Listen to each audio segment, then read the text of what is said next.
തമാശക്കൊട്ടിന് ആവേശം പകർന്ന് LDFന്റെ നേതൃത്വത്തിൽ കെ ശൈലജ ടീച്ചറുടെ പ്രചാരണ പരിപാടി വടകര റെസ്റ്റ് ഹൌസിന് സമീപത്തായി നടന്നു. നിരവധി പാർട്ടി പ്രവർത്തകരാണ് പരിപാടിയിൽ പങ്കെടുത്തത്.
വടകര പാർലമെന്റ് മണ്ഡലം ഇടതുപക്ഷ ജനാധിപത്യ മുന്നണി തിരിച്ചുപിടിക്കും.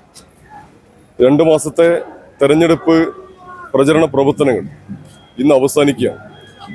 ഈ 2 മാസക്കാലത്തിലുടനീളം വടകര മണ്ഡലത്തിലാകെ ഇടതുപക്ഷ ജനാധിപത്യ മുന്നണി നടത്തിയ പ്രവർത്തനം ഈ മണ്ഡലം തിരിച്ചുപിടിക്കുന്ന രൂപത്തിലേക്കുള്ള പ്രവർത്തനങ്ങൾ തന്നെയാണ്. നമ്മുടെ നാട്ടിലെ ജനങ്ങളിലും വളരെ ആവേശപൂർവ്വം നമ്മുടെ സ്ഥാനാർത്ഥി കെ ശൈലജ ടീച്ചർ സ്വീകരിക്കുകയും അവരുടെ പ്രവർത്തനങ്ങളും കഴിഞ്ഞ കോവിഡ് നിപ്പ കാലത്തെല്ലാം ടീച്ചർ നടത്തിയ പ്രവർത്തനങ്ങൾ അവരെല്ലാം അംഗീകരിക്കുകയും അതിനുള്ളൊരു അംഗീകാരം കൂടിയായിട്ട് ഈ തെരഞ്ഞെടുപ്പ് മാറുകയാണ്. തീർച്ചയായിട്ടും വടകര ഇത്തവണ വൻഭൂരിപക്ഷത്തിൽ ഇടതുപക്ഷ ജനാധിപത്യ മുന്നണി ഈ വടകര പാർലമെന്റ് മണ്ഡലം തിരിച്ചുപിടിക്കും.